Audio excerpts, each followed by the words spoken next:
Bible says you shall know the truth and the truth shall set you free. Man-made doctrines are controlling the people.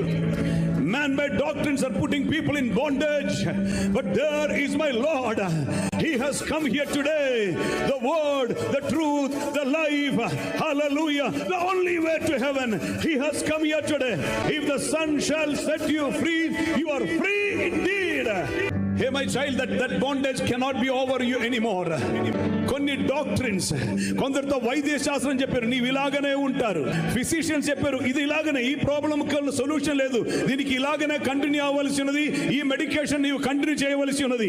కానీ ఈ రోజు పరిశుద్ధాత్మ దేవుడు చెప్తున్నారు నేను అదొక్కసారి రీరైట్ చేస్తున్నాను. కొన్ని డాక్ట్రిన్స్, కొన్ని సిద్ధాంతములు, కొన్ని మానసికమైన నేర్పింపులు ఇదలాగనే నో అదలా కాదు, నా యేసు మార్చి వేస్తున్నారు.